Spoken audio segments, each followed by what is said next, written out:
Again, every time you play that Ateneo, it's always going to be, something to always value. And we were talking about this earlier during the pregame huddle that you want to make sure that when the time comes 10, 20 years from now and you see that game, you have to ask yourself what did you do to help or to contribute to that victory. So we know it's going to be a hard-fought game. That the team is really a solid team, with a lot of winning tradition. So we just kept our composure. We know that there's going to be a run that they're going to make, and we just want to make sure we stick to what we prepared for, playing against Ateneo. Thank you, Coach. Progress to KQ, you have a career high, 33 points, 13 rebounds, 2 assists, 1 steal, and plus 15. So, another career high for you, KQ. So, ano man sa performance nyo against Ateneo, especially nakaulit kayo sa kanila? It's a good win for us na ayun yan, pero malayo pa kami sa gusto namin mapuntahan. And then ayun nga, sinabi sa amin ni coach na after this game medyo matagal yung break namin, so give nyo yung all out nyo. And then ayun lang, inantay ko lang yung game na kusang pumunta sa akin. And then ayun, sabi kasi ni coach magbakaw ko kaya binakaw ko na. Sumusunod lang po ako. Dito na. Okay, the floor.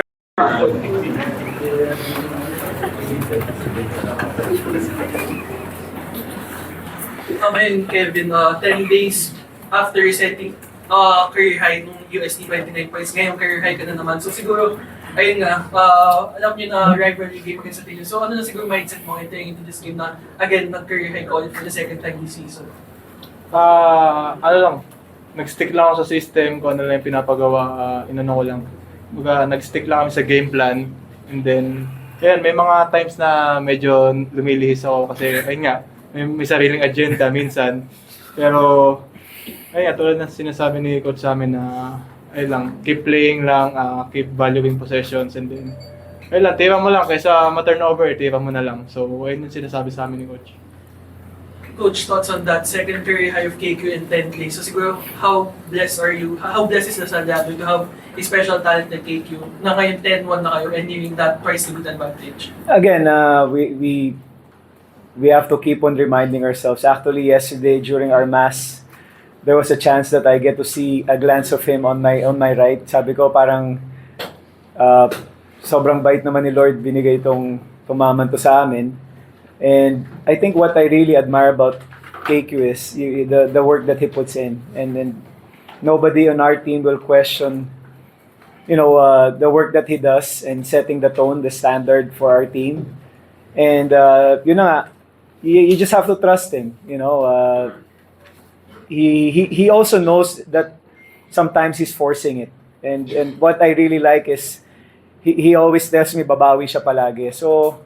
So again, that's, I guess, having a man enough to admit if he's forcing it, and then babawi siya. He really makes up to it, and his teammates love him.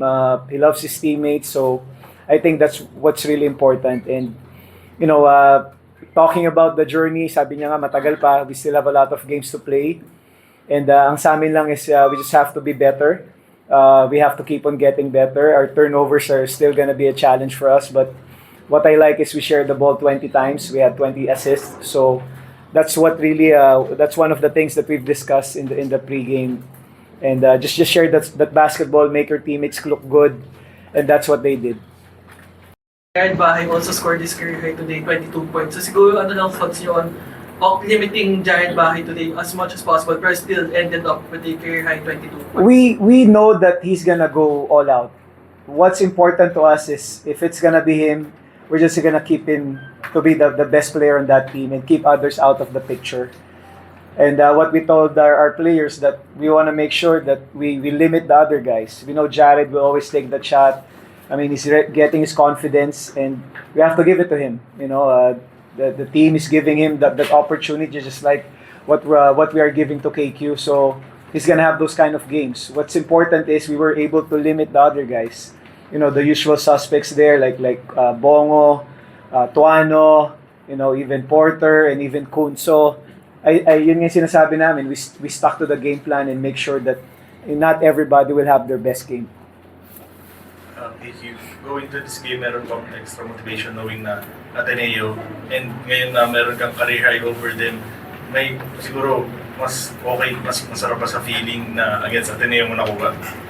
I think yung personal achievement na kusa naman dadating yun pag nag-stick ka sa game plan. So, mahalaga, nakuha namin yung panalo. And then, after this game, kailangan namin maging humble. Lalo lang ako dahil, kumbaga, yung umayon sa akin lahat ngayong game. Pero, ayun nga, tulad nga sinasabi ni Coach, madami pa kaming kailangan baguhin, trabahuhin, and then, we need to be better pa. Lalo na ako as a leader dahil, ayun nga, 5 turnovers na medyo crucial sa team. So, as a leader, take ko lang sa challenge and the opportunity na mag-grow pa. For Coach, the Salle Rivalry is always a special game. But for you, I guess, what makes this game still special or still mean something after all this year? Well, I keep on telling them that I dream of this, of being part of this rivalry. You know, it's something that I've always dreamed of to be a part of, and yun nga yung reminder namin that don't let the pressure or the challenge take away the enjoyment of being a part of history. And sabi ko nga sa kanila prior to our game, if you're gonna look at like YouTube or whatsoever, you're always gonna see those games 20 years ago. Kumbaga, it still gives me goosebumps every time, you know, you see yourself playing against Ateneo, whoever, you know, and nobody could take us away from us. I mean, the part of playing against our rival schools is always going to be competitive. And what I really admire about that competition is after the game, there's always going to be the respect. You know, you respect our worthy rivals, and at the end of the day, you know, we're just playing for glory and playing for our school. So that's really important. And yun nga yung palagi namin sinasabi that we always going to play, you know, leading the values of our LaSalle. So it's always going to be exciting. Ang sarap ng feeling, syempre. You know, you play against your idols there, against them. You know, that's a well-coached team. You know, there's a lot of veteran coaches in that other side. So it just gives us a lot of opportunity to learn then from them. They always give us a challenge. So it's just going to make us better then. And for KQ, ano pa siguro yung hinahanap mo sa laro mo ngayon? Sa taas ng level na nilalaro mo? Ano pa yung kulang? Ano pa yung kailangan sa tingin mo para to go all out this season of all? As a team, ayun nga, una-una yung turnovers namin ayun nga yung turnovers namin madami lagi, every game. So, we need to work on pa dun to value possession, and then as a team, siguro every game is important game yun, second round, adjustment lang. And then, ayun, for me as a leader, I need to set a culture dito na yung standards mataas dahil nga LaSalle to, dream school ko to.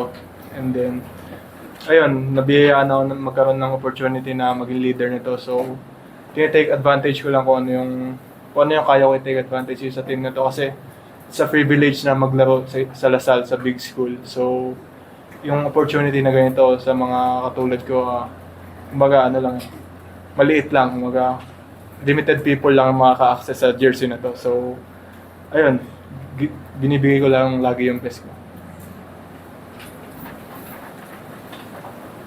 Coach, aside from yung nga, I said earlier na first sweep ng head-to-head ng eliminations ng LaSalle against Ateneo since 2013, you have a 3-1 win in your head-to-head against Coach Tab. So, what can you say facing Coach Tab and ito na sweep yung head-to-head sa eliminations this season? Well, for us naman kasi we're always gonna focus on what's in front of us. You know, we don't really look at, I mean, not until you mention about that drought or that sweep. It's not still gonna make us champions. You know, just by beating them twice or beating Coach Tab twice, it doesn't really make us a champions yet. So we just have to always remind ourselves to keep ourselves humble and knowing that ang dami pa namin dapat i-correct rather than to, you know, think big about ourselves just because of those wins. It's still not gonna be, you know, it's just gonna make us champions, but it's gonna keep us closer to winning the championship. So sa amin is always gonna be continuous growth, continuous learning, I'm learning from these guys at the same time. So we're also gonna have our rough patches. We're gonna have our challenges, and we always try to remind ourselves that if you're gonna go through these challenges, remember this moment. Go back to this moment and remember the feeling, because hindi ka palaging nasa taas. There'll be times that you're gonna be there, and then always remember to be grateful then, for all the blessings that's been given to us, and just keep on learning. I think that's very important for us. Coach, long break kayo, since pabalik yung AD, anong plan natin, may mga uwi ba?